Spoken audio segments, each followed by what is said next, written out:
मेरा नाम रोहन है।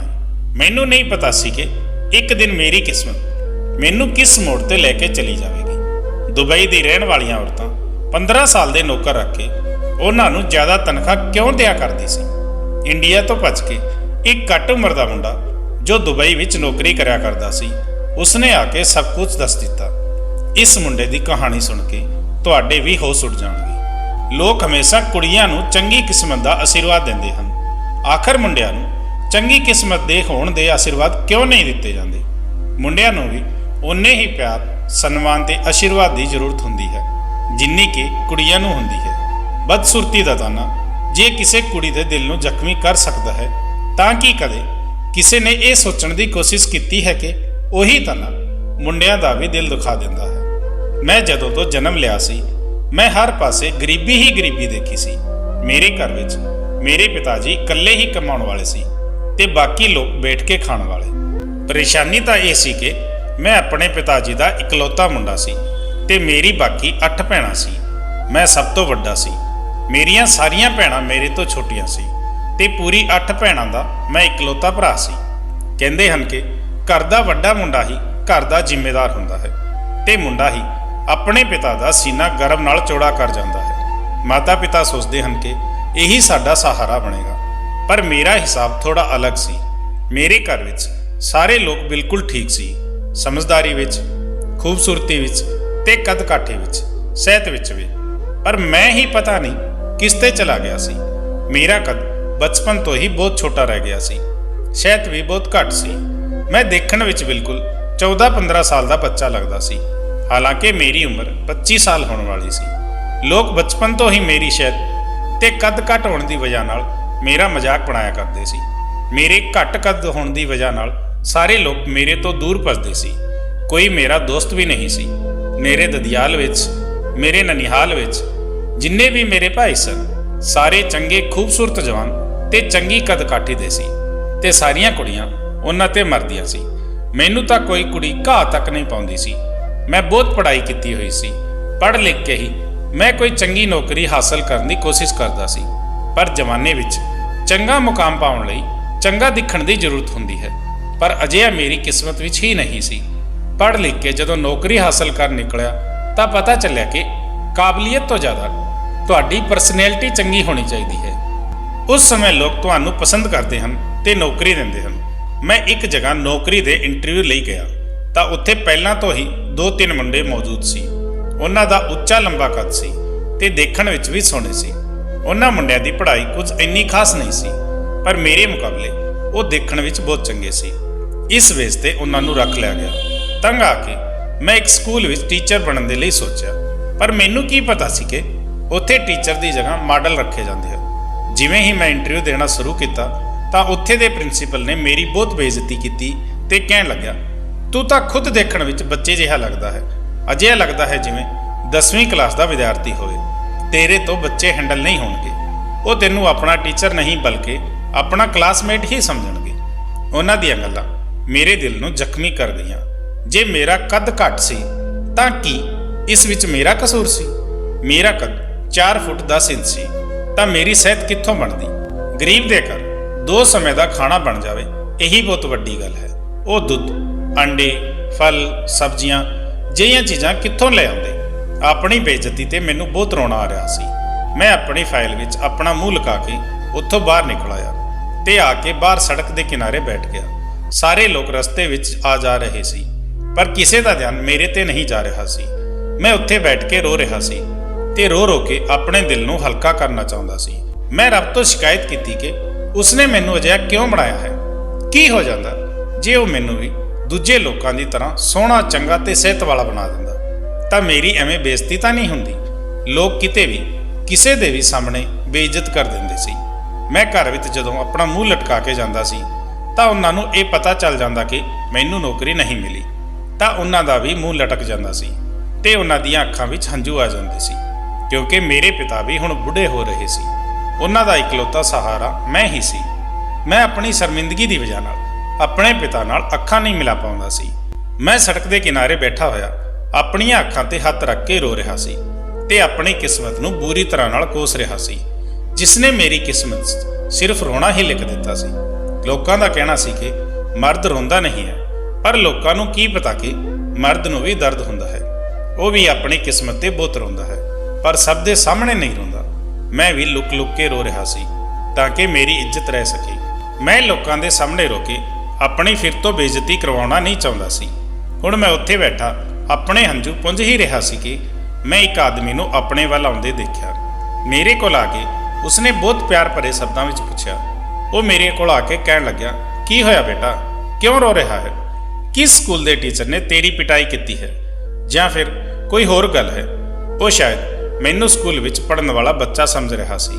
ਜ਼ਿਆਦਾਤਰ ਲੋਕ ਮੈਨੂੰ ਬੱਚਾ ਹੀ ਸਮਝਿਆ ਕਰਦੇ ਸੀ ਕਿਉਂਕਿ ਮੇਰਾ ਕੱਦ ਸਿਹਤ ਹੀ ਅਜਿਹੀ ਸੀ।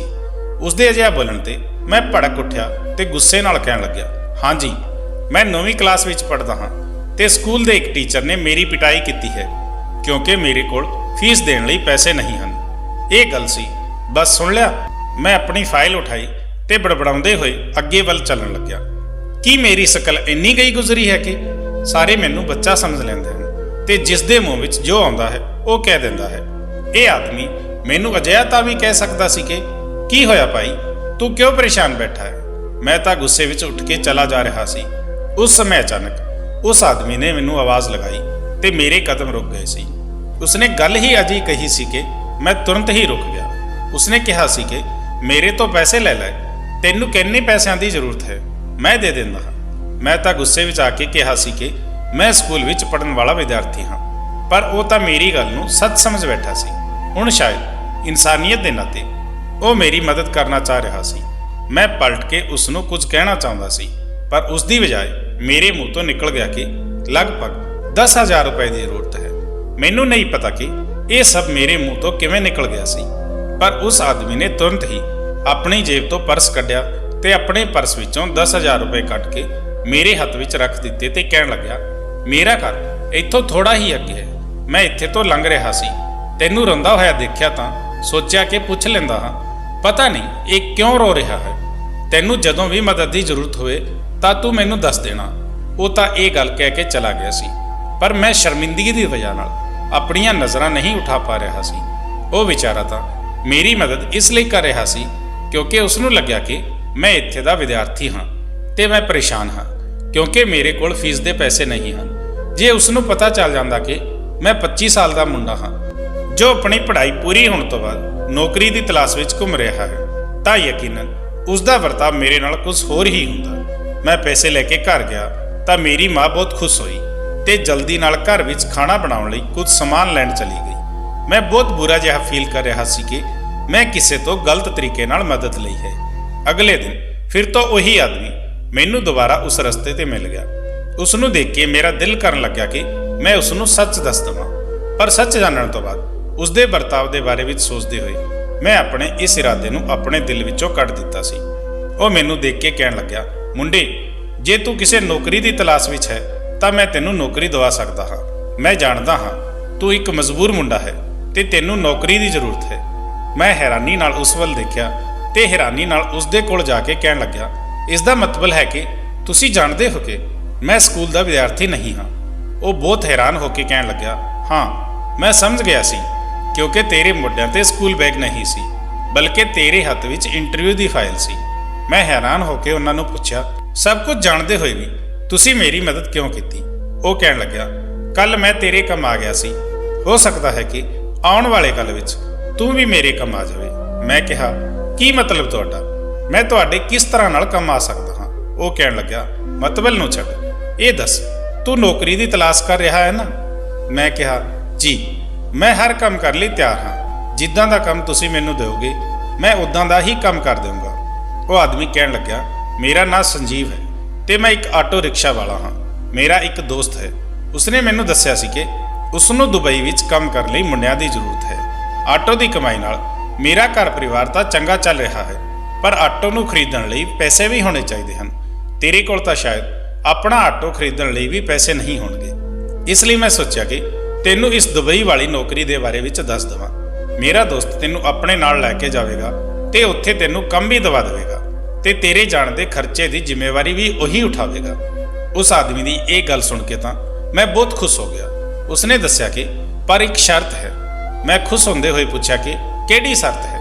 ਮੈਂ ਆਪਣੇ ਮਨ ਹੀ ਮਨ ਸੋਚਣ ਲੱਗਿਆ ਕਿ ਐਵੇਂ ਬੈਠੇ ਬਿਠਾਏ ਦੁਬਈ ਜਾਣ ਦਾ ਮੌਕਾ ਮਿਲ ਰਿਹਾ ਹੈ ਤਾਂ ਕੋਈ ਪਾਗਲ ਹੀ ਹੋ ਸਕਦਾ ਹੈ ਜੋ ਮਨਾ ਕਰੇਗਾ। ਹਿੰਦੁਸਤਾਨ ਵਿੱਚ ਰਹਿਣ ਵਾਲੇ ਜ਼ਿਆਦਾਤਰ ਲੋਕ ਚਾਹੁੰਦੇ ਹਨ ਕਿ ਉਹ ਵਿਦੇਸ਼ਾਂ ਵਿੱਚ ਜਾ ਕੇ ਕੰਮ ਕਰਨ। ਮੇਰਾ ਵੀ ਇਹੀ ਇਰਾਦਾ ਸੀ, ਕਿਉਂਕਿ ਮੈਂ ਦੇਖ ਚੁੱਕਿਆ ਸੀ ਕਿ ਸਾਡੀ ਪੂਰੀ ਰਿਸ਼ਤੇਦਾਰੀ ਵਿੱਚ ਜਿੰਨੇ ਵੀ ਮੁੰਡੇ ਵਿਦੇਸ਼ ਵਿੱਚ ਕੰਮ ਕਰਨ ਦੇ ਲਈ ਗਏ ਸੀ ਉਹ ਸਾਰੇ ਦੇ ਸਾਰੇ ਬਹੁਤ ਅਮੀਰ ਹੋ ਚੁੱਕੇ ਹਨ ਤੇ ਉਹਨਾਂ ਦੇ ਪਰਿਵਾਰ ਵਾਲੇ ਵੀ ਹਿੰਦੁਸਤਾਨ ਵਿੱਚ ਰਹਿ ਕੇ ਚੰਗੀ ਜ਼ਿੰਦਗੀ ਗੁਜ਼ਾਰ ਰਹੇ ਹਨ। 2-3 ਵਾਰ ਮੈਂ ਵੀ ਆਪਣੇ ਪਿਤਾ ਜੀ ਨੂੰ ਵਿਦੇਸ਼ ਕੰਮ ਕਰਨ ਬਾਰੇ ਜਾਣ ਲਈ ਪੁੱਛਿਆ ਸੀ ਤਾਂ ਉਹਨਾਂ ਨੇ ਮੈਨੂੰ ਕਿਹਾ ਸੀ ਕਿ ਬੇਟਾ, ਬਾਹਰ ਜਾਣ ਦੇ ਬਹੁਤ ਪੈਸੇ ਲੱਗਦੇ ਹਨ ਤੇ ਪੈਸੇ ਤਾਂ ਸਾਡੇ ਕੋਲ ਘਰ ਵਿੱਚ ਖਾਣਾ ਖਾਣ ਲਈ ਵੀ ਨਹੀਂ ਹਨ। ਇਹਨਾਂ ਹਾਲਾਤਾਂ ਵਿੱਚ ਤੈਨੂੰ ਬਾਹਰ ਭੇਜਣ ਲਈ ਸਾਡੇ ਕੋਲ ਪੈਸੇ ਕਿੱਥੋਂ ਆਉਣਗੇ? ਮੈਨੂੰ ਤਾਂ ਪਤਾ ਹੀ ਨਹੀਂ ਸੀ ਕਿ ਇੱਕ ਦਿਨ ਮੇਰੀ ਕਿਸਮਤ ਮੈਨੂੰ ਬੈਠੇ ਬਿਠਾਏ ਦੁਬਈ ਜਾਣ ਦਾ ਅਵਸਰ ਦੇਵੇਗੀ। ਪਰ ਉਸ ਆਦਮੀ ਨੇ ਮੈਨੂੰ ਜੋ ਸ਼ਰਤ ਦੱਸੀ ਸੀ ਉਸ ਨੂੰ ਸੁਣ ਕੇ ਤਾਂ ਮੇਰੇ ਪੈਰਾਂ ਥੱਲੋਂ ਜ਼ਮੀਨ ਨਿਕਲ ਗਈ। ਉਹ ਸ਼ਰਤ ਹੀ ਅਜਿਹੀ ਸੀ ਕਿ ਉਸ ਨੂੰ ਸੁਣ ਕੇ ਮੈਂ ਤੁਰੰਤ ਹੀ ਕਹਿ ਦਿੱਤਾ ਕਿ ਨਹੀਂ ਭਾਈ, ਮੈਂ ਅਜਿਹੀ ਸ਼ਰਤ ਕਦੇ ਸਵੀਕਾਰ ਨਹੀਂ ਕਰ ਸਕਦਾ ਜੋ ਮੇਰੇ ਕਰਨ ਦੀ ਹੀ ਨਾ ਹੋਵੇ। ਉਸ ਆਦਮੀ ਦੀ ਸ਼ਰਤ ਸੀ ਕਿ ਮੈਨੂੰ ਆਪਣੀ ਪਹਿਚਾਣ ਲੁਕਾਣੀ ਹੋਵੇਗੀ। ਜਦੋਂ ਮੈਂ ਇਸ ਗੱਲ ਦਾ ਮਤਲਬ ਪੁੱਛਿਆ ਤਾਂ ਉਹ ਕਹਿਣ ਲੱਗਿਆ ਕਿ ਤੂੰ ਦੁਬਈ ਵਿੱਚ ਜਾ ਕੇ ਚੰਗੀ ਕਮਾਈ ਕਰ ਸਕਦਾ ਹੈ, ਜਿਸ ਨਾਲ ਤੇਰੀ ਜ਼ਿੰਦਗੀ ਬਦਲ ਜਾਵੇਗੀ। ਤੇਰੇ ਘਰ ਦੇ ਹਾਲਾਤ ਵੀ ਬਹੁਤ ਚੰਗੇ ਹੋ ਜਾਣਗੇ ਜੇ ਤੂੰ ਉੱਥੇ ਜਾ ਕੇ ਆਪਣੀ ਉਮਰ 15 ਸਾਲ ਦੱਸੇ ਤਾਂ। ਪਰ ਕਿਸੇ ਨੂੰ ਇਹ ਗੱਲ ਪਤਾ ਨਹੀਂ ਚੱਲੇਗੀ ਤੇਰੀ ਉਮਰ 25 ਸਾਲ ਹੈ ਤੇ ਤੂੰ ਇੱਕ ਮੈਚੁਰ ਮੁੰਡਾ ਹੈ। ਨਹੀਂ, ਤੈਨੂੰ ਉੱਥੇ ਨੌਕਰੀ ਨਹੀਂ ਮਿਲੇਗੀ। ਪਰ ਜੇ ਤੂੰ ਖੁਦ ਨੂੰ 15 ਸਾਲ ਦਾ ਮੁੰਡਾ ਦੱਸੇਗਾ ਤਾਂ ਉੱਥੇ ਤੈਨੂੰ ਇੱਕ ਅਜਿਹੀ ਸ਼ਾਨਦਾਰ ਨੌਕਰੀ ਮਿਲੇਗੀ ਜਿਸ ਨਾਲ ਤੇਰੇ ਘਰ ਵਾਲੇ ਵੀ ਐਸੋ ਆਰਾਮ ਦੀ ਜ਼ਿੰਦਗੀ ਗੁਜ਼ਾਰਨਗੇ ਤੇ ਤੂੰ ਵੀ। ਉਹ ਪਤਾ ਨਹੀਂ ਮੇਰੇ ਅੱਗੇ ਅਜਿਹੀ ਸ਼ਰਤ ਕਿਉਂ ਰੱਖ ਰਿਹਾ ਸੀ। ਇਹ ਗੱਲ ਠੀਕ ਸੀ ਕਿ ਮੇਰੀ ਸਿਹਤ ਤੇ ਕੱਦ ਅਜਿਹਾ ਹੀ ਸੀ। ਮੈਂ ਸੱਚ ਵਿੱਚ 14-15 ਸਾਲ ਦਾ ਮੁੰਡਾ ਲੱਗਦਾ ਸੀ। ਪਰ ਗੱਲ ਇਹ ਵੀ ਤਾਂ ਸੀ ਕਿ ਇੰਨੇ ਛੋਟੇ ਮੁੰਡੇ ਨੂੰ ਭਲਾ ਨੌਕਰੀ ਕੌਣ ਦੇ ਸਕਦਾ ਹੈ? ਮੈਂ ਕਿਹਾ, ਮੈਨੂੰ ਥੋੜਾ ਸੋਚਣ ਦਾ ਸਮਾਂ ਤਾਂ ਦਿਓ। ਮੈਂ ਆਪਣੇ ਪਰਿਵਾਰ ਤੋਂ ਆਗਿਆ ਲੈਣ ਦੇ ਬਾਅਦ ਹੀ ਕੋਈ ਜਵਾਬ ਦੇ ਸਕਦਾ ਹਾਂ। ਉਸ ਦੇ ਬਾਅਦ ਮੈਂ ਆਪਣੇ ਘਰ ਚਲਾ ਆਇਆ ਸੀ। ਮੈਂ 2 ਦਿਨ ਦਾ ਸਮਾਂ ਲੈ ਲਿਆ ਸੀ ਕਿ ਮੈਂ 2 ਦਿਨ ਬਾਅਦ ਤੁਹਾਨੂੰ ਆਪਣਾ ਫੈਸਲਾ ਦੱਸ ਦਊਂਗਾ। ਪਰ ਇੱਥੇ ਇੰਡੀਆ ਵਿੱਚ ਤਾਂ ਮੇਰਾ ਕੋਈ ਭਵਿੱਖ ਹੀ ਨਹੀਂ ਸੀ। ਮੇਰੇ ਤੋਂ ਛੋਟੀ ਭੈਣ 23 ਸਾਲ ਦੀ ਸੀ ਤੇ ਦੂਜੀ ਭੈਣ 22 ਸਾਲ ਦੀ ਸੀ। ਮੈਨੂੰ ਉਹਨਾਂ ਦਾ ਵੀ ਵਿਆਹ ਕਰਨਾ ਸੀ। ਸਾਰੀਆਂ ਭੈਣਾਂ ਦੇ ਵਿਆਹ ਦੀ ਜ਼ਿੰਮੇਵਾਰੀ ਮੇਰੇ ਸਿਰ ਤੇ ਹੀ ਸੀ। ਮੇਰੀਆਂ ਭੈਣਾਂ ਦਾ ਰਿਸ਼ਤਾ ਵੀ ਨਹੀਂ ਹੋ ਪਾ ਰਿਹਾ ਸੀ ਕਿਉਂਕਿ ਲੋਕਾਂ ਨੂੰ ਪਤਾ ਸੀ ਕਿ ਮੈਂ ਆਪਣੀਆਂ ਭੈਣਾਂ ਨੂੰ ਜ਼ਿਆਦਾ ਦਹੇਜ ਨਹੀਂ ਦੇ ਸਕੂੰਗਾ। ਉਹਨਾਂ ਦੀ ਉਮਰ ਵੀ ਵਿਆਹ ਵਾਲੀ ਹੋ ਗਈ ਸੀ। ਮੈਂ ਆਪਣੀਆਂ ਭੈਣਾਂ ਤੋਂ ਵੱਡਾ ਸੀ ਪਰ ਮੇਰੇ ਵਿਆਹ ਦੀ ਤਾਂ ਦੂਰ ਦੂਰ ਤੱਕ ਉਮੀਦ ਨਹੀਂ ਸੀ। ਇਸ ਲਈ ਪਹਿਲਾਂ ਮੈਨੂੰ ਆਪਣੀਆਂ ਭੈਣਾਂ ਦਾ ਹੀ ਵਿਆਹ ਕਰਨ ਬਾਰੇ ਸੋਚਣਾ ਸੀ। ਘਰ ਦੇ ਹਾਲਾਤਾਂ ਨੂੰ ਦੇਖ ਕੇ ਮੈਂ ਫੈਸਲਾ ਕਰ ਲਿਆ ਸੀ ਕਿ ਜਿਵੇਂ ਉਹ ਆਦਮੀ ਕਹਿ ਰਿਹਾ ਹੈ ਮੈਂ ਅਜਿਹਾ ਹੀ ਕਰਾਂਗਾ। ਤੇ ਸਵੇਰੇ ਜਾ ਕੇ ਮੈਂ ਉਸ ਆਦਮੀ ਨੂੰ ਕਿਹਾ ਕਿ ਤੁਸੀਂ ਜੋ ਕਹੋਗੇ ਉਸੇ ਤਰ੍ਹਾਂ ਹੀ ਹੋਵੇਗਾ। ਮੈਂ ਨੌਕਰੀ ਕਰਨ ਲਈ ਤਿਆਰ ਹਾਂ। ਮੈਂ ਆਪਣੇ ਘਰ ਵਾਲਿਆਂ ਨੂੰ ਝੂਠ ਬੋਲ ਦਿੱਤਾ ਸੀ ਕਿ ਮੈਨੂੰ ਇੱਕ ਚੰਗੀ ਕੰਪਨੀ ਵਾਲਿਆਂ ਨੇ ਦੁਬਈ ਬੁਲਾਇਆ ਹੈ। ਹੁਣ ਮੈਂ ਉਹਨਾਂ ਨੂੰ ਆਪਣੇ ਕੰਮ ਬਾਰੇ ਕੀ ਦੱਸਦਾ, ਕਿਉਂਕਿ ਮੈਨੂੰ ਖੁਦ ਹੀ ਨਹੀਂ ਪਤਾ ਸੀ ਕਿ ਮੈਨੂੰ ਉੱਥੇ ਜਾ ਕੇ ਕੀ ਕੰਮ ਕਰਨਾ ਹੈ। ਫਿਲਹਾਲ ਕੁਝ ਦਿਨਾਂ ਬਾਅਦ ਮੈਂ ਦੁਬਈ ਚਲਾ ਗਿਆ ਸੀ। ਉਸ ਆਦਮੀ ਨੇ ਕਿਹਾ ਸੀ ਕਿ ਤੈਨੂੰ ਉੱਥੇ ਮੇਰਾ ਦੋਸਤ ਲੈਣ ਲਈ ਆ ਜਾਵੇਗਾ ਤੇ ਕੰਮ ਦੀ ਸਾਰੀ ਜਾਣਕਾਰੀ ਉਹੀ ਦੱਸੇਗਾ। ਆਖਿਰਕਾਰ ਬਹੁਤ ਇੰਤਜ਼ਾਰ ਦੇ ਬਾਅਦ ਇੱਕ ਹੱਟਾ ਕੱਟਾ ਜਿਹਾ ਆਦਮੀ ਮੈਨੂੰ ਲੈਣ ਲਈ ਆਇਆ ਸੀ ਤੇ ਕਹਿਣ ਲੱਗਿਆ, ਚਲੋ ਮੇਰੇ ਨਾਲ, ਮੈਂ ਤੁਹਾਨੂੰ ਲੈਣ ਆਇਆ ਹਾਂ। ਮੈਂ ਬਹੁਤ ਹੈਰਾਨ ਹੋ ਰਿਹਾ ਸੀ ਕਿ ਮੇਰੇ ਨਾਲ ਕੀ ਹੋ ਰਿਹਾ ਹੈ।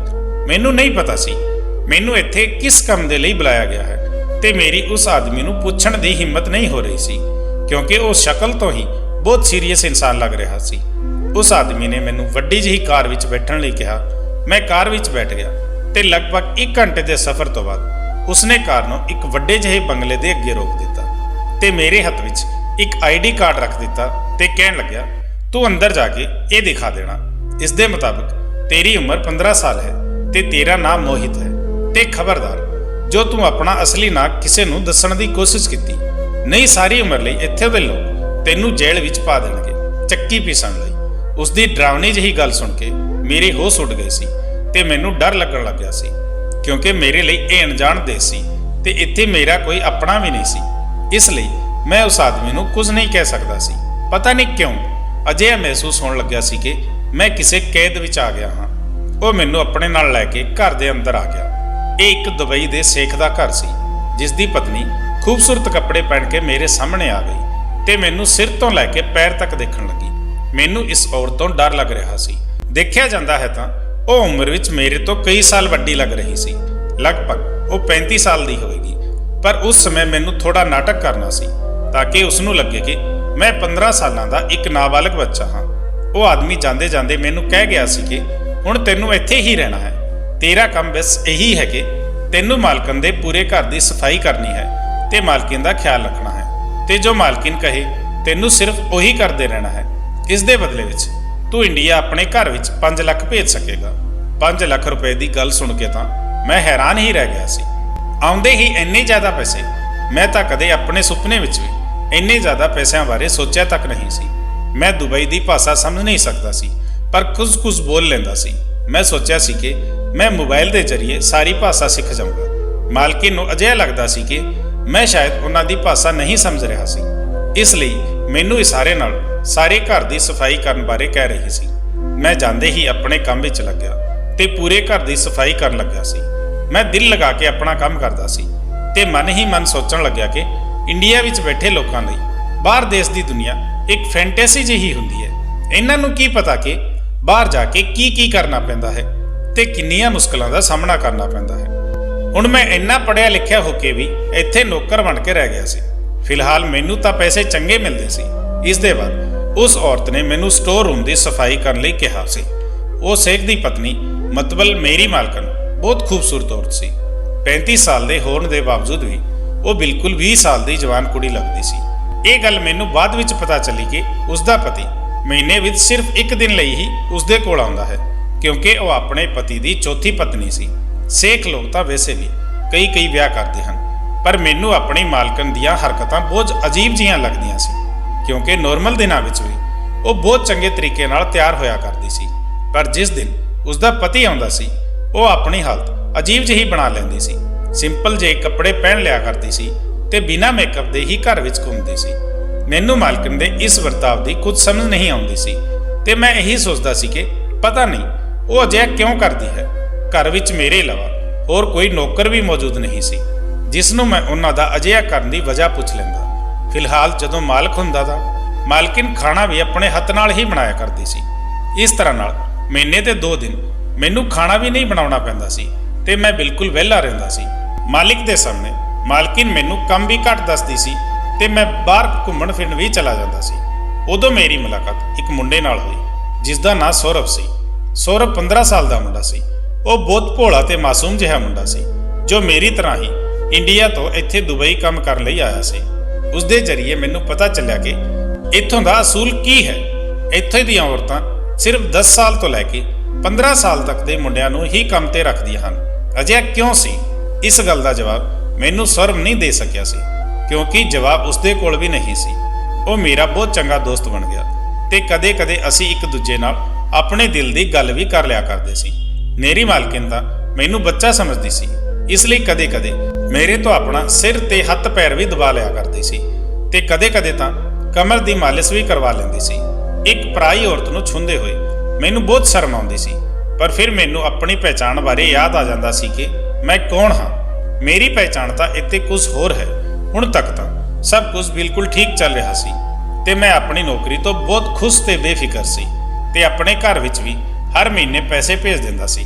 ਪਰ ਕੁਝ ਦਿਨਾਂ ਬਾਅਦ ਮੈਨੂੰ ਪਤਾ ਚੱਲਿਆ ਕਿ ਇੱਥੇ ਕੁਝ ਗੜਬੜ ਹੈ, ਕਿਉਂਕਿ ਮਾਲਕਿਨ ਕਦੇ-ਕਦੇ ਮੈਨੂੰ ਇੱਕ ਸਫੇਦ ਰੰਗ ਦਾ ਬੈਗ ਦਿੰਦੀ ਤੇ ਕਹਿੰਦੀ ਕਿ ਜਾ ਇਹ ਬੈਗ ਨੀਚੇ ਵਾਲੇ ਫਲੈਟ ਨੰਬਰ 5 ਵਿੱਚ ਜਾ ਕੇ ਦੇ ਆ। ਮੇਰੀ ਮਾਲਕਿਨ ਮੈਨੂੰ ਆਪਣੀ ਟੁੱਟੀ-ਫੁੱਟੀ ਭਾਸ਼ਾ ਵਿੱਚ ਗੱਲ ਸਮਝਾ ਦਿਆ ਕਰਦੀ ਸੀ ਤੇ ਮੈਂ ਵੀ ਕਦੇ ਵੀ ਇਹ ਜ਼ਾਹਿਰ ਨਹੀਂ ਕੀਤਾ ਸੀ ਕਿ ਮੈਂ ਉਹਨਾਂ ਦੀ ਭਾਸ਼ਾ ਨੂੰ ਸਮਝ ਲੈਂਦਾ ਹਾਂ। ਮੈਨੂੰ ਇਹ ਜਾਣਨ ਦੀ ਪਈ ਰਹਿੰਦੀ ਸੀ ਕਿ ਆਖਰ ਇਸ ਸਫੇਦ ਰੰਗ ਦੇ ਬੈਗ ਵਿੱਚ ਕੀ ਹੁੰਦਾ ਹੈ, ਪਰ ਜ਼ਾਹਿਰ ਜਿਹੀ ਗੱਲ ਹੈ ਮੈਂ ਇਸ ਬਾਰੇ ਆਪਣੀ ਮਾਲਕਿਨ ਨੂੰ ਨਹੀਂ ਪੁੱਛ ਸਕਦਾ ਸੀ। ਇੱਕ ਦਿਨ ਮੈਨੂੰ ਸੌਰਵ ਮਿਲਿਆ ਤਾਂ ਪਤਾ ਚੱਲਿਆ ਕਿ ਉਹ ਵੀ ਨੀਚੇ ਦੇ ਫਲੈਟ ਨੰਬਰ 5 ਵਿੱਚ ਹੀ ਕੰਮ ਕਰਦਾ ਹੈ। ਮੈਂ ਉਸ ਨੂੰ ਪੁੱਛਿਆ, ਇਸ ਸਫੇਦ ਰੰਗ ਦੇ ਥੈਲੇ ਬਾਰੇ ਤੈਨੂੰ ਕੁਝ ਪਤਾ ਹੈ ਕਿ ਇਸ ਵਿੱਚ ਕੀ ਹੁੰਦਾ ਹੈ? ਤਾਂ ਉਹ ਕਹਿਣ ਲੱਗਿਆ, ਹਾਂ, ਇੱਥੇ ਦੀਆਂ ਜ਼ਿਆਦਾਤਰ ਔਰਤਾਂ ਇੱਕ ਦੂਜੇ ਨੂੰ ਕੋਈ ਸੀਕ੍ਰੇਟ ਮੈਸੇਜ ਭੇਜਦੀਆਂ ਹਨ ਤਾਂ ਇਸ ਸਫੇਦ ਰੰਗ ਦੇ ਥੈਲੇ ਵਿੱਚ ਇੱਕ ਲੈਟਰ ਲਿਖ ਕੇ ਭੇਜ ਦਿੰਦੀਆਂ ਹਨ। ਮੈਂ ਹੈਰਾਨੀ ਨਾਲ ਸੋਚਿਆ, ਭਲਾ ਮੇਰੀ ਮਾਲਕਨ ਸੌਰਵ ਦੀ ਮਾਲਕਨ ਨੂੰ ਅਜੇ ਕਿਹੜਾ ਸੀਕ੍ਰੇਟ ਮੈਸੇਜ ਭੇਜਦੀ ਹੋਵੇਗੀ? ਮੈਂ ਸੌਰਵ ਨੂੰ ਪੁੱਛਿਆ, ਤੂੰ ਕਦੇ ਉਸ ਸੀਕ੍ਰੇਟ ਮੈਸੇਜ ਨੂੰ ਪੜ੍ਹਿਆ ਹੈ? ਤਾਂ ਉਹ ਕਹਿਣ ਲੱਗਿਆ, ਹਾਂ, ਇੱਕ ਵਾਰ ਮੈਂ ਬੈਗ ਖੋਲ੍ਹ ਕੇ ਉਸ ਵਿੱਚੋਂ ਲੈਟਰ ਕੱਢ ਲਿਆ ਸੀ ਤੇ ਉਸ ਨੂੰ ਪੜ੍ਹਨ ਲੱਗਿਆ ਤਾਂ ਦੇਖਿਆ ਕਿ ਉਸ ਤੇ ਅਰਬੀ ਲਿਖੀ ਹੋਈ ਸੀ। ਮੇਰੀ ਕੁਝ ਸਮਝ ਹੀ ਨਹੀਂ ਆਇਆ। ਮੈਂ ਉਸ ਨੂੰ ਕਿਹਾ, अगली बार जदों तेनू मौका मिले तां तू उस लेटर दी फोटो खिंच लेना। सौरभ राजी हो गया। मैं अपनी मालकन दे घर वापस आ गया सी। मालकिन ने जदों मैनू तनख्वाह दित्ती तां मेरी खुशी दा ठिकाना नहीं रहा सी। मैं तुरंत अपनी मेहनत दे ये पैसे सब तो पहला इंडिया भेज दिते सी। पैसे भेजण दे अगले दिन मालकिन ने मैनू अपने कोल बुलाया ते कहण लगी, मेरियां लत्तां दबा दे, मेरियां लत्तां विच बहुत दर्द हो रहा है। मैं लत्तां दबाउण लग्या। फिर थोड़ी देर दे बाद मालकिन कहण लगी, मेरी कमर ते मालिश कर दिओ, कमर विच भी दर्द हो रहा है। मालकिन ने अपनी पूरी कमर खोल दी सी। मैनू बहुत शर्म आ रही सी। मैं कुछ नहीं कर सकता सी क्योंकि मेरी पहचान कुछ होर सी। इसलिए मैं अपनियां नज़रां नीचे कर लईआं ते उन्हां दी कमर दी मालिश कर लग्या। मालकिन दी गोरी गोरी कमर दी मालिश करते हुए जदों लगभग मैनू अद्धा घंटा हो गया तां उन्हां ने मैनू जाण नूं कह दिता। मैं लंबी सांभ करदा होया उठिया ते मालकिन नूं मेरे ते तरस आ गया। इस काम दे बाद वो तैयार होण चली गई। जदों खूब चंगी तरह नाल तैयार हो गई तां मैनू कहा कि वो बाजार जा रही है ते मैं घर दा ध्यान रखां। मैं सोचा कि पता नहीं मालकिन किन्ने टाइम तक वापस आवे। इन्नी देर विच मैं अपने दोस्त सौरभ नूं मिलण लई चला जांदा हां। वैसे भी वो ज़्यादा दूर नहीं रहिंदा। मैं थोड़ी देर बाद हुण घर तो निकलण ही वाला सी कि दरवाज़ा बुरी तरह नाल वज्जण लग्या। मैं घबरा के उठिया ते जाके दरवाज़ा खोलिया तां मेरे सामने सौरभ खड़िया होया सी। उसदी हालत बहुत बुरी हो रही सी। कपड़े फटे हुए सी ते वाल भी बुरी तरह नाल विखरे हुए सी। उसदा साह बुरी तरह नाल फुੱਲਿਆ होया सी। मैं जल्दी नाल उसनूं घर दे अंदर लैके आ गया। मैं उसनूं बैठण दे लई कहा ते उसनूं पानी पिलाया। थोड़ा आराम करन तो बाद उसदी हालत थोड़ी चंगी हुई। पानी पी के वो मैनू कहण लग्या, तू मैनू अपने कपड़े दे दे। मैं उसनूं अपने कपड़े दे दिते। उसने हत्थ मूँह धो के अपने कपड़े बदल लए ते बाहर जाण दे लई तैयार हो गया। मैं हैरानी नाल पुੱਛਿਆ, सौरभ ये तू की हालत बनाई हुई है, तेरे नाल की होया सी ते तू हुण कित्थे जा रहा है? वो बहुत जल्दी विच सी। कहण लग्या, वो दुबई दीआं औरतां मैनू हुण समझ आ गई है कि साडे वर्गे घੱਟ उम्र दे मुंडिਆਂ ਨੂੰ नौकरी ते क्यों रखदियां हन। मैनू पता चल गया है कि इन्हां दी असलीयत की है। पर हुण मैं इत्थे होर नहीं रुक सकदा। मैं इत्थे तो जा रहा हाँ, मैनू इत्थे नहीं रहना। वो बुरी तरह नाल बोल रहा सी ते उसदियां अखां विचों हंझू आ गए सी। मैं उसनूं जाण दी वजह पुछण दी बहुत कोशिश की पर उसने मैनू कुछ नहीं दस्सिया। पर जांदे समय मैं उसनूं अपना नंबर दे दिता सी। मैं उसनूं कहा कि जदों मैं 2-3 महीने दे बाद इंडिया अपने घर चला जाऊँगा तां तू मेरे नाल गल कर लेना। वो इन्ना घबराया होया सी कि बस नंबर जेब विच पा के तुरंत चला गया। सवेरे पूरी करौली विच ये गल फैली हुई सी कि फ्लैट नंबर 5 का नौकर अपनी मालकिन के सिर ते डंडा मार के फरार हो गया है। उसने अपनी मालकिन नूं बुरी तरह नाल जख्मी कर दिता है। ये गल सुन के मैं तां हैरान रह गया क्योंकि अजिहा नहीं सी ते उसने मैनू भी कुछ अजिहा नहीं दस्सिया सी। पता नहीं वो की करके आया सी ते इत्थे की हो रहा सी ते क्यों हो रहा सी। मेरी तां कुछ समझ नहीं आ रहा सी। मेरी मालकन दी हरकतां भी बहुत अजीब जिहां सी।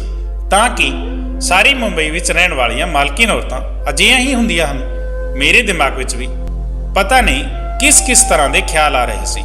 सौरभ दी मालकिन ने पता नहीं उसनूं अजिहा की कहा सी कि वो बेचारा इस तरह इत्थे तो गायब हो गया। एक दिन मैं अपनी मालकिन नूं फोन ते किसे नाल गल करदे होए सुनिया। उन्हां दी गल्लां तो पता चल रहा सी कि फ्लैट नंबर 5 विच रहण वाली मालकिन नूं किसे नवें नौकर की जरूरत है। शाम नूं जदों साहब आ गए, मेरी किस्मत बुरी सी जां कुछ होर, साहब अपनी पत्नी नूं अपने नाल घुमाउण लई किते दूर लैके जाना चाहुंदे सी। उन्हां दा ट्रिप लगभग 1 हफ्ते सा सी। हुण मेरा भी घर विच कोई कम नहीं सी। इसलिए मालकिन कहण लगी, जे तू चाहे तां तू भी साडे नाल चल सकता है। पर मेरे साहब नूं ये गल बहुत बुरी लगी कि एक नौकर नूं क्यों असीं अपने नाल लैके जावांगे। वो कहण लगे, कोई जरूरत नहीं है इसनूं नाल लैके जाण दी, इसनूं इत्थे ही रहण दिओ। पर मालकिन जांदी जांदी मैनूं कहण लगी कि तू अजिहा कर, फ्लैट नंबर 5 विच चला जा। उन्हां दी मालकिन नूं नवें नौकर की जरूरत है। जदों तक असीं घर विच नहीं आउंदे उस समय तक तू उसदे नाल रह ते उन्हां दे घर दा काम कर। मैं जाना तां नहीं चाहुंदा सी पर मजबूर सी। मैं जांदे होए डर रहा सी कि उत्थे सौरभ दे नाल पता नहीं की होया होवेगा जो वो बेचारा इत्थों भज गया। मैं फ्लैट नंबर 5 वाले घर विच चला गया। इस घर की मालकन की उम्र लगभग 45 साल की लग रही सी। वो शक्ल तो बस नॉर्मल जही सी, ज़्यादा खास नहीं सी। वो औरत मैनू देखते ही कहण लगी, अज दे दिन तू मेरा मेहमान है। अज का दिन मेरे लिए बहुत स्पेशल है। कल तो तू अपने काम ते लग जाना। ਅੱਜ ਤੈਨੂੰ ਮੇਰੇ ਨਾਲ ਸਮਾਂ ਗੁਜ਼ਾਰਨਾ ਹੈ। ਮੈਂ ਡਰਦੇ ਡਰਦੇ ਉਹਨਾਂ ਲਈ ਖਾਣਾ ਲਗਾਉਣ ਲੱਗਿਆ। ਉਹ ਬਹੁਤ ਅਜੀਬ ਤਰ੍ਹਾਂ ਦੀ ਔਰਤ ਸੀ। ਵੈਸੇ ਤਾਂ ਮੈਂ ਹੁਣ ਤੱਕ ਜਿੰਨੀਆਂ ਵੀ ਦੁਬਈ ਵਿੱਚ ਰਹਿਣ ਵਾਲੀਆਂ ਔਰਤਾਂ ਦੇਖੀਆਂ ਸੀ, ਸਾਰੀਆਂ ਦੇ ਸਾਰੀਆਂ ਅਜੀਬੋ-ਗਰੀਬ ਆਦਤਾਂ ਵਾਲੀਆਂ ਔਰਤਾਂ ਸੀ। ਪਤਾ ਨਹੀਂ ਉਹਨਾਂ ਦੀ ਕਿਸ ਤਰ੍ਹਾਂ ਦੀਆਂ ਅਜੀਬ ਹਰਕਤਾਂ ਸੀ, ਪਰ ਇਹ ਫਲੈਟ ਨੰਬਰ 5 ਵਾਲੀ ਮਾਲਕਿਨ ਨੂੰ ਦੇਖ ਕੇ ਮੈਂ ਬਹੁਤ ਬੇਚੈਨੀ ਜਿਹੀ ਮਹਿਸੂਸ ਕਰਨ ਲੱਗਿਆ ਸੀ। ਪਤਾ ਨਹੀਂ ਕਿਉਂ ਮੈਨੂੰ ਉਸ ਨੂੰ ਦੇਖਦੇ ਹੀ ਅਹਿਸਾਸ ਹੋਇਆ ਕਿ ਕੁਝ ਠੀਕ ਨਹੀਂ, ਜ਼ਰੂਰ ਕੁਝ ਨਾ ਕੁਝ ਗੜਬੜ ਹੈ। ਖਾਣਾ ਖਾਂਦੇ ਹੋਏ ਔਰਤ ਬਹੁਤ ਅਜੀਬ ਜਿਹੀ ਹਰਕਤ ਕਰ ਰਹੀ ਸੀ। ਉਸਨੇ ਮੈਨੂੰ ਆਪਣੇ ਕੋਲ ਬੈਠਣ ਲਈ ਕਿਹਾ ਤਾਂ ਮੈਨੂੰ ਮਜਬੂਰਨ ਉਸਦੇ ਕੋਲ ਕੁਰਸੀ ਤੇ ਬੈਠਣਾ ਪੈ ਗਿਆ। ਉਸਨੇ ਖਾਣਾ ਲਿਆ ਤੇ ਖਾਣਾ ਮੇਰੇ ਵੱਲ ਵਧਾਉਂਦੇ ਹੋਏ ਕਹਿਣ ਲੱਗੀ, ਮੈਂ ਤੈਨੂੰ ਆਪਣੇ ਹੱਥਾਂ ਨਾਲ ਖਾਣਾ ਖਿਲਾਉਂਦੀ ਹਾਂ। ਮੈਂ ਬਹੁਤ ਹੈਰਾਨ ਰਹਿ ਗਿਆ ਸੀ ਤੇ ਪਰੇਸ਼ਾਨੀ ਵਿੱਚ ਫਸ ਗਿਆ ਸੀ। ਬਸ ਕਿਤੇ ਨਾ ਕਿਤੇ ਇਸ ਔਰਤ ਤੋਂ ਛੁਟਕਾਰਾ ਪਾਉਣ ਦੀ ਕੋਸ਼ਿਸ਼ ਕਰ ਰਿਹਾ ਸੀ, ਪਰ ਮੇਰੇ ਕੋਲ ਤਾਂ ਭੱਜਣ ਦਾ ਕੋਈ ਰਸਤਾ ਹੀ ਨਹੀਂ ਸੀ। ਇਸ ਲਈ ਮਜਬੂਰਨ ਮੈਨੂੰ ਉਸ ਔਰਤ ਦੇ ਹੱਥ ਤੋਂ ਖਾਣਾ ਖਾਣਾ ਪਿਆ।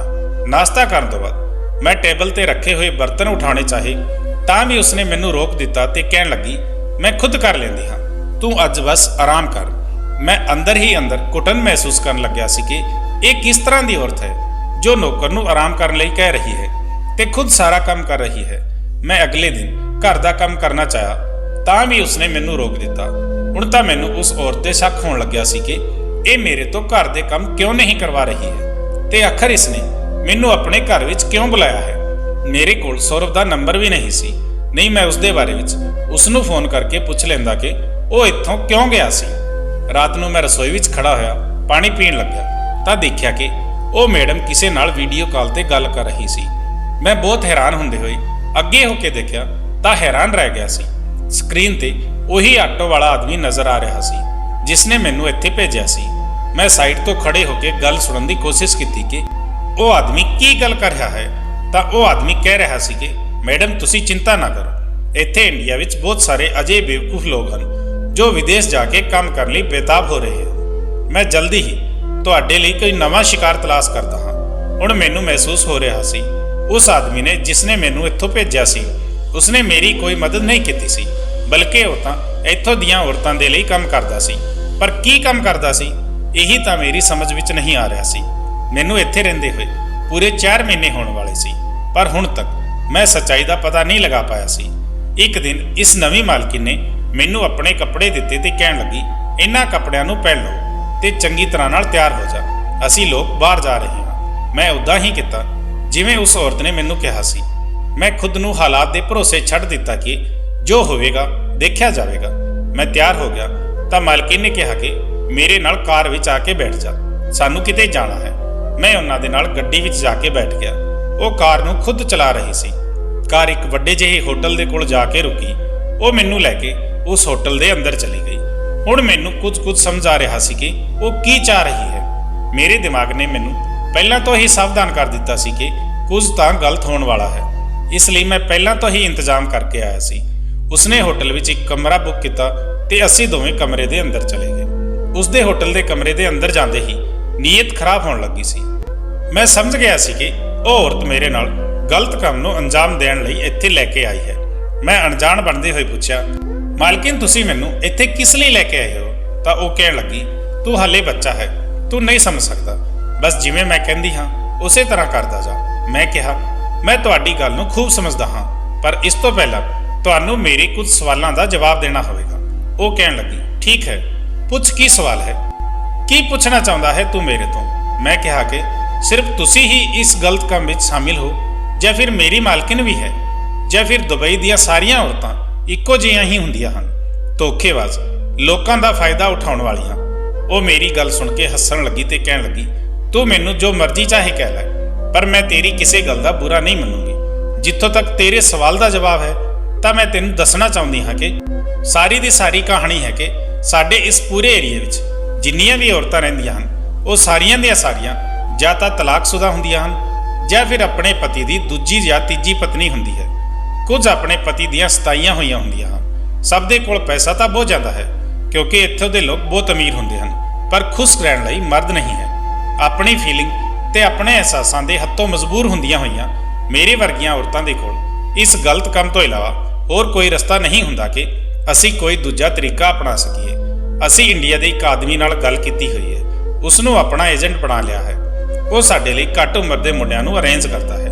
ਅਸੀਂ ਉਸ ਨੂੰ ਕਿਹਾ ਹੈ ਕਿ ਉਹ ਸਾਡੇ ਲਈ 10 ਸਾਲ ਤੋਂ ਲੈ ਕੇ 15 ਸਾਲ ਦੇ ਮੁੰਡਿਆਂ ਦਾ ਇੰਤਜ਼ਾਮ ਕਰੇ।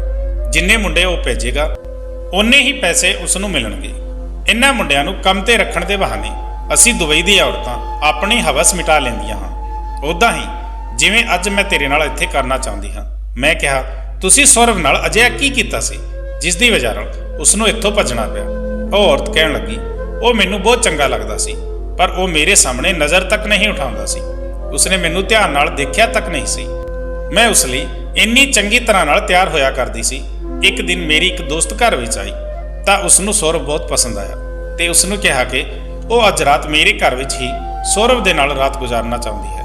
ਇਸ ਗੱਲ ਬਾਰੇ ਸੌਰਵ ਨੂੰ ਪਤਾ ਚੱਲ ਗਿਆ ਤੇ ਉਹ ਸਾਡੀ ਡਰਿੰਕ ਵਿੱਚ ਬੇਹੋਸ਼ੀ ਦੀ ਦਵਾਈ ਮਿਲਾ ਕੇ ਫਰਾਰ ਹੋ ਗਿਆ। ਤੇ ਜਾਣਦਾ ਹੈ ਉਹ ਔਰਤ ਕੌਣ ਸੀ ਜਿਸ ਨੇ ਸੌਰਵ ਨਾਲ ਜ਼ਬਰਦਸਤੀ ਕੀਤੀ ਸੀ? ਉਹ ਔਰਤ ਤੇਰੀ ਆਪਣੀ ਮਾਲਕਨ ਸੀ। ਇਹ ਸੁਣ ਕੇ ਤਾਂ ਮੇਰੇ ਹੋਸ਼ ਉੱਡ ਗਏ ਸੀ। ਅਜਿਹਾ ਲੱਗ ਰਿਹਾ ਸੀ ਜਿਵੇਂ ਸਾਰਾ ਅਸਮਾਨ ਮੇਰੇ ਤੇ ਟੁੱਟ ਪਿਆ ਹੈ। ਮੈਂ ਦੰਗ ਰਹਿ ਗਿਆ ਸੀ। ਮੈਨੂੰ ਯਾਦ ਆਇਆ ਕਿ ਜਿਸ ਦਿਨ ਸੌਰਵ ਦੇ ਨਾਲ ਉਹ ਹਾਦਸਾ ਹੋਇਆ ਸੀ, ਉਸ ਦਿਨ ਸਵੇਰੇ ਹੀ ਸਵੇਰੇ ਮੇਰੀ ਮਾਲਕਨ ਤਿਆਰ ਹੋ ਕੇ ਬਾਹਰ ਚਲੀ ਗਈ ਸੀ ਤੇ ਸ਼ਾਮ ਨੂੰ ਵਾਪਸ ਆਈ ਸੀ। ਹੁਣ ਸਾਰੀ ਕਹਾਣੀ ਮੇਰੀ ਸਮਝ ਵਿੱਚ ਆ ਗਈ ਸੀ। ਉਹ ਔਰਤ ਸਾਰੀ ਕਹਾਣੀ ਸੁਣਾ ਕੇ ਕਹਿਣ ਲੱਗੀ, ਹੁਣ ਤੇਰੇ ਕੋਲ ਬਚਣ ਦਾ ਕੋਈ ਰਸਤਾ ਨਹੀਂ ਹੈ। ਤੈਨੂੰ ਮੇਰੀ ਸ਼ਰਤ ਪੂਰੀ ਕਰਨੀ ਹੀ ਹੋਵੇਗੀ, ਨਹੀਂ ਮੈਂ ਤੈਨੂੰ ਪੁਲਿਸ ਦੇ ਹਵਾਲੇ ਕਰ ਦੂੰਗੀ ਤੇ ਤੇਰੇ ਤੇ ਚੋਰੀ ਦਾ ਇਲਜ਼ਾਮ ਲਗਾ ਦੂੰਗੀ। ਉਸ ਦੇ ਬਾਅਦ ਤੂੰ ਕਿਤੇ ਮੂੰਹ ਦਿਖਾਉਣ ਦੇ ਲਾਇਕ ਨਹੀਂ ਰਹੇਗਾ ਤੇ ਸਾਰੀ ਜ਼ਿੰਦਗੀ ਜੇਲ੍ਹ ਵਿੱਚ ਸੜ ਕੇ ਹੀ ਗੁਜ਼ਾਰ ਦੇਵੇਗਾ। ਸੋਚ ਲੈ ਕੀ ਕਰਨਾ ਹੈ। ਜੇ ਤੂੰ ਮੇਰੀ ਸ਼ਰਤ ਨਹੀਂ ਮੰਨੇਗਾ ਤਾਂ ਸਾਰੀ ਜ਼ਿੰਦਗੀ ਹਿੰਦੁਸਤਾਨ ਦੀ ਸ਼ਕਲ ਦੇਖਣ ਨੂੰ ਨਹੀਂ ਮਿਲੇਗੀ, ਤਰਸ ਜਾਵੇਗਾ। ਉਸਨੇ ਪੂਰੀ ਤਰ੍ਹਾਂ ਨਾਲ ਪਲਾਨ ਬਣਾ ਕੇ ਹੀ ਮੇਰੇ ਨਾਲ ਗੱਲ ਕੀਤੀ ਸੀ। ਮੇਰੇ ਕੋਲ ਵੀ ਹੁਣ ਹੋਰ ਕੋਈ ਰਸਤਾ ਨਹੀਂ ਬਚਿਆ ਸੀ। ਮੈਂ ਸ਼ਾਇਦ ਹੀ ਇਸ ਔਰਤ ਦੀਆਂ ਗੱਲਾਂ ਵਿੱਚ ਆ ਜਾਂਦਾ, ਕਿਉਂਕਿ ਇਹ ਔਰਤ ਬਹੁਤ ਜ਼ਿਆਦਾ ਚਲਾਕ ਸੀ। ਜੇ ਮੈਂ ਵੀ 15 ਜਾਂ 14 ਸਾਲਾਂ ਦਾ ਭੋਲਾ ਭਾਲਾ ਮੁੰਡਾ ਹੁੰਦਾ ਤਾਂ, ਪਰ ਉਹ ਸ਼ਾਇਦ ਇਹ ਨਹੀਂ ਜਾਣਦੀ ਸੀ ਕਿ ਮੈਂ ਇੱਕ 25 ਸਾਲ ਦਾ ਮੁੰਡਾ ਹਾਂ। ਮੇਰਾ ਕੱਦ ਹੀ ਤਾਂ ਛੋਟਾ ਹੈ, ਪਰ ਮੈਂ ਸਮਝਦਾਰ ਆਪਣੀ ਉਮਰ ਤੋਂ ਜ਼ਿਆਦਾ ਹਾਂ। ਜਿਵੇਂ ਦੇਖਣ ਵਿੱਚ ਲੱਗਦਾ ਹਾਂ, ਅੰਦਰ ਤੋਂ ਉਸ ਤਰ੍ਹਾਂ ਦਾ ਨਹੀਂ ਹਾਂ। ਮੈਂ ਛੋਟਾ ਜਿਹਾ ਹਾਂ, ਪਰ ਮੇਰਾ ਦਿਮਾਗ ਬਹੁਤ ਵੱਡਾ ਹੈ। ਦਿਮਾਗ ਤਾਂ ਮੇਰਾ ਇੰਨਾ ਸੀ ਕਿ ਜਿੰਨਾ ਇੱਕ ਜਵਾਨ ਮੁੰਡੇ ਦਾ ਹੋਣਾ ਚਾਹੀਦਾ ਹੈ। ਮੈਂ ਉਸਦੇ ਡਰਿੰਕ ਵਿੱਚ ਨੀਂਦ ਦੀ ਦਵਾਈ ਮਿਲਾ ਦਿੱਤੀ ਤੇ ਆਪਣੇ ਹੱਥਾਂ ਨਾਲ ਉਸ ਔਰਤ ਨੂੰ ਬਹੁਤ ਪਿਆਰ ਨਾਲ ਡਰਿੰਕ ਪਿਲਾਈ। ਥੋੜੀ ਦੇਰ ਦੇ ਬਾਅਦ ਹੀ ਉਹ ਔਰਤ ਹੌਲੀ-ਹੌਲੀ ਬੇਹੋਸ਼ ਹੋਣ ਲੱਗੀ ਤੇ ਉਹ ਪੂਰੀ ਤਰ੍ਹਾਂ ਨਾਲ ਸੋ ਗਈ ਸੀ। ਹੁਣ ਮੈਨੂੰ ਆਪਣੇ ਪਲਾਨ ਦੇ ਅਗਲੇ ਹਿੱਸੇ ਤੇ ਧਿਆਨ ਦੇਣਾ ਸੀ। ਮੈਂ ਆਪਣੀ ਅਸਲੀ ਮਾਲਕਨ ਦੇ ਪਤੀ ਨੂੰ ਫੋਨ ਕੀਤਾ ਤੇ ਉਹਨਾਂ ਨੂੰ ਸਾਰੀ ਸੱਚਾਈ ਬਾਰੇ ਦੱਸ ਦਿੱਤਾ ਤੇ ਜੋ ਮੈਂ ਸਾਰੀ ਗੱਲ ਆਪਣੇ ਮੋਬਾਈਲ ਵਿੱਚ ਇਸ ਔਰਤ ਦੀ ਰਿਕਾਰਡ ਕੀਤੀ ਸੀ, ਉਹ ਵੀ ਸਾਰੀ ਰਿਕਾਰਡਿੰਗ ਮੈਂ ਸਬੂਤ ਦੇ ਤੌਰ ਤੇ ਆਪਣੀ ਮਾਲਕਿਨ ਦੇ ਪਤੀ ਨੂੰ ਭੇਜ ਦਿੱਤੀ। ਹੁਣ ਜੋ ਵੀ ਕਰਨਾ ਸੀ ਉਸ ਨੂੰ ਹੀ ਕਰਨਾ ਸੀ। ਮੈਂ ਤਾਂ ਆਪਣਾ ਕੰਮ ਕਰ ਦਿੱਤਾ ਸੀ, ਬਲਕਿ ਮਾਲਕ ਨੇ ਪੁਲਿਸ ਤੋਂ ਛਾਪਾ ਮਰਵਾ ਕੇ ਇਸ ਏਰੀਏ ਵਿੱਚ ਜਿੰਨੀਆਂ ਵੀ ਔਰਤਾਂ ਰਹਿ ਰਹੀਆਂ ਸੀ ਉਹਨਾਂ ਸਭ ਨੂੰ ਗ੍ਰਿਫਤਾਰ ਕਰਵਾ ਦਿਆ। ਜੋ ਘੱਟ ਉਮਰ ਦੇ ਮੁੰਡਿਆਂ ਨੂੰ ਨੌਕਰ ਬਣਾ ਕੇ ਉਹਨਾਂ ਨੂੰ ਕੈਦ ਕਰਕੇ ਆਪਣੀ ਮਰਜ਼ੀ ਦੇ ਹਿਸਾਬ ਨਾਲ ਉਹਨਾਂ ਦਾ ਇਸਤੇਮਾਲ ਕਰਦੀ ਸੀ। ਤੇ ਇਸ ਵਿੱਚ ਮਾਲਕ ਦੀ ਆਪਣੀ ਪਤਨੀ ਵੀ ਸ਼ਾਮਲ ਸੀ, ਜਿਸ ਨੇ ਉਹਨਾਂ ਨੂੰ ਤਲਾਕ ਦੇ ਦਿੱਤਾ। ਉਹ ਘੱਟ ਉਮਰ ਦੇ ਮੁੰਡਿਆਂ ਦਾ ਇਸਤੇਮਾਲ ਇਸ ਲਈ ਕਰਦੀਆਂ ਸੀ ਕਿਉਂਕਿ ਉਹਨਾਂ ਨੂੰ ਡਰਾ ਧਮਕਾ ਕੇ ਆਪਣੇ ਕਾਬੂ ਵਿੱਚ ਰੱਖ ਸਕਣ ਤੇ ਆਪਣਾ ਕੰਮ ਉਹਨਾਂ ਤੋਂ ਕਢਵਾ ਸਕਣ। ਮੇਰੇ ਬਾਰੇ ਵਿੱਚ ਉਹਨਾਂ ਦੀ ਇਹੀ ਗਲਤਫਹਿਮੀ ਸੀ ਕਿ ਮੈਂ ਇੱਕ ਛੋਟਾ ਬੱਚਾ ਹਾਂ ਤੇ ਇਹੀ ਗਲਤਫਹਿਮੀ ਉਹਨਾਂ ਲਈ ਬਹੁਤ ਭਾਰੀ ਪੈ ਗਈ। ਅੱਜ ਮੇਰੀ ਉਮਰ ਨੇ ਮੈਨੂੰ ਬਚਾ ਲਿਆ ਸੀ। ਪਹਿਲਾਂ ਮੈਂ ਸੋਚਿਆ ਸੀ ਕਿ ਮੈਂ ਵੀ ਸੌਰਵ ਦੀ ਤਰ੍ਹਾਂ ਇੱਥੋਂ ਇੰਡੀਆ ਵਾਪਸ ਭੱਜ ਜਾਂਦਾ ਹਾਂ, ਪਰ ਫਿਰ ਸੋਚਿਆ ਕਿ ਇਸ ਤਰ੍ਹਾਂ ਤਾਂ ਹੋਰ ਵਿਚਾਰੇ ਪਤਾ ਨਹੀਂ ਕਿੰਨੇ ਮਾਸੂਮ ਮੁੰਡੇ ਫਸੇ ਹੋਣਗੇ। ਇਹਨਾਂ ਦਾ ਕੀ ਹੋਵੇਗਾ? ਆਖਰ ਕਿਸੇ ਨੂੰ ਤਾਂ ਹਿੰਮਤ ਕਰਨੀ ਹੀ ਹੋਵੇਗੀ। ਇਸ ਲਈ ਮੈਨੂੰ ਹੀ ਹਿੰਮਤ ਕਰਨੀ ਪਈ ਤੇ ਮੈਨੂੰ ਇਸ ਸਭ ਦਾ ਫਲ ਵੀ ਮਿਲ ਗਿਆ। ਮਾਲਕ ਨੇ ਮੈਨੂੰ ਆਪਣੇ ਨਾਲ ਕੰਮ ਤੇ ਰੱਖ ਲਿਆ ਸੀ। ਉਹਨਾਂ ਨੇ ਮੈਨੂੰ ਆਪਣੀ ਕੰਪਨੀ ਵਿੱਚ ਹੀ ਨੌਕਰੀ ਦੇ ਦਿੱਤੀ ਸੀ ਕਿਉਂਕਿ ਮੈਂ ਬਹੁਤ ਪੜ੍ਹਿਆ ਲਿਖਿਆ ਸੀ ਤੇ ਹੌਲੀ-ਹੌਲੀ ਮੈਂ ਉਹਨਾਂ ਦੇ ਕੰਮ ਵਿੱਚ ਇਹਨਾਂ ਦਾ ਪੂਰਾ ਸਾਥ ਦੇਣਾ ਸ਼ੁਰੂ ਕਰ ਦਿੱਤਾ ਸੀ। ਮਾਲਿਕ ਨੇ ਮੈਨੂੰ ਆਪਣੀ ਕੰਪਨੀ ਵਿੱਚ ਚੰਗੀ ਪੋਸਟ ਦੇ ਦਿੱਤੀ ਤੇ ਮੈਂ ਆਪਣੇ ਘਰ ਵਿੱਚ ਲਗਭਗ ਮਹੀਨੇ ਦੇ 10 ਲੱਖ ਰੁਪਏ ਭੇਜ ਦਿੰਦਾ ਹਾਂ। ਮੇਰੇ ਘਰ ਦੇ ਹਾਲਾਤ ਵੀ ਬਿਲਕੁਲ ਸੁਧਰ ਗਏ ਹਨ। ਮੈਂ ਸੋਚਿਆ ਕਿ ਹੁਣ ਮੈਂ ਇੱਥੇ ਹੀ ਰਹੂੰਗਾ ਤੇ ਆਪਣੇ ਘਰ ਵਾਲਿਆਂ ਦਾ ਭਵਿੱਖ ਦੇਖੂੰਗਾ। ਇੱਕ ਗੱਲ ਹੈ ਜੋ ਮੈਂ ਆਪਣੀ ਕਹਾਣੀ ਦੇ ਜ਼ਰੀਏ ਤੁਹਾਡੇ ਲੋਕਾਂ ਨੂੰ ਦੱਸਣਾ ਚਾਹ ਰਿਹਾ ਹਾਂ, ਉਹ ਇਹ ਹੈ ਕਿ ਅਸੀਂ ਲੋਕ ਇਹ ਸਮਝਦੇ ਹਾਂ ਕਿ ਔਰਤਾਂ ਹੀ ਲਾਚਾਰ ਹੁੰਦੀਆਂ ਹਨ। ਸਿਰਫ ਇਹਨਾਂ ਤੇ ਜ਼ੁਲਮ ਕੀਤਾ ਜਾਂਦਾ ਹੈ। ਸਾਡੇ ਵਿੱਚੋਂ ਕੋਈ ਇਹ ਗੱਲ ਸੋਚਦਾ ਹੀ ਨਹੀਂ ਕਿ ਮਰਦਾਂ ਨੂੰ ਵੀ ਇਸਤੇਮਾਲ ਕੀਤਾ ਜਾ ਸਕਦਾ ਹੈ, ਉਸ ਤੇ ਵੀ ਜ਼ੁਲਮ ਹੋ ਸਕਦਾ ਹੈ। ਜੇ ਅਸੀਂ ਇਹ ਗੱਲ ਸਮਝ ਸਕੀਏ ਤਾਂ ਜ਼ਮਾਨੇ ਵਿੱਚ ਬਹੁਤ ਸਾਰੀਆਂ ਬੁਰਾਈਆਂ ਆਪਣੇ ਆਪ ਹੀ ਖਤਮ ਹੋ ਜਾਣਗੀਆਂ। ਮੈਂ ਇੱਥੇ ਦੁਬਈ ਵਿੱਚ ਰਹਿ ਕੇ ਬਹੁਤ ਸਾਰੇ ਮੁੰਡਿਆਂ ਨੂੰ ਬਚਾ ਲਿਆ ਹੈ। ਬਹੁਤ ਮੁੰਡੇ ਅਜਿਹੇ ਹਨ ਜੋ ਕਿ ਇਹਨਾਂ ਔਰਤਾਂ ਦਾ ਸ਼ਿਕਾਰ ਹੋ ਗਏ ਹਨ, ਪਰ ਮੈਂ ਆਪਣੀ ਭਰਪੂਰ ਕੋਸ਼ਿਸ਼ ਕੀਤੀ ਤੇ ਉਹਨਾਂ ਮੁੰਡਿਆਂ ਨੂੰ ਬਚਾ ਲਿਆ। ਜਿਨ੍ਹਾਂ ਨੂੰ ਮੈਂ ਜਾਣਦਾ ਸੀ। ਜਿਨ੍ਹਾਂ ਨੂੰ ਮੈਂ ਨਹੀਂ ਜਾਣਦਾ ਉਹ ਵਿਚਾਰੇ ਇਸ ਮੁਸੀਬਤ ਦਾ ਸ਼ਿਕਾਰ ਹੋ ਰਹੇ ਹੋਣਗੇ। ਪਰ ਕੋਈ ਗੱਲ ਨਹੀਂ, ਮੈਂ ਲੋਕਾਂ ਦੀ ਜ਼ਿਆਦਾ ਤੋਂ ਜ਼ਿਆਦਾ ਮਦਦ ਕਰਨਾ ਚਾਹੁੰਦਾ ਹਾਂ ਤੇ ਮੇਰੇ ਘਰ ਦੇ ਹਾਲਾਤ ਤਾਂ ਬਹੁਤ ਚੰਗੇ ਹੋ ਗਏ ਹਨ। ਮੇਰੀਆਂ ਭੈਣਾਂ ਦਾ ਵਿਆਹ ਵੀ ਹੋ ਗਿਆ ਹੈ। ਹੁਣ ਮੇਰੇ ਘਰ ਵਾਲੇ ਚਾਹੁੰਦੇ ਹਨ ਕਿ ਮੈਂ ਵੀ ਵਿਆਹ ਕਰਾ ਲਵਾਂ, ਪਰ ਮੈਂ ਇੰਡੀਆ ਜਾ ਕੇ ਵਿਆਹ ਨਹੀਂ ਕਰਨਾ ਚਾਹੁੰਦਾ। ਮੈਂ ਚਾਹੁੰਦਾ ਹਾਂ ਕਿ ਇੱਥੇ ਹੀ ਕਿਸੇ ਕੁੜੀ ਨਾਲ ਮੇਰਾ ਵਿਆਹ ਹੋ ਜਾਵੇ ਤੇ ਮੈਂ ਇੱਥੇ ਹੀ ਸੈਟਲ ਹੋ ਜਾਵਾਂ। ਕੁਝ ਦਿਨਾਂ ਬਾਅਦ ਆਪਣੇ ਪਰਿਵਾਰ ਨੂੰ ਵੀ ਇੱਥੇ ਬੁਲਾ ਲਵਾਂਗਾ। ਮੈਂ ਇੱਥੇ ਬਹੁਤ ਖੁਸ਼ ਹਾਂ ਤੇ ਚੰਗੀ ਜ਼ਿੰਦਗੀ ਗੁਜ਼ਾਰ ਰਿਹਾ ਹਾਂ।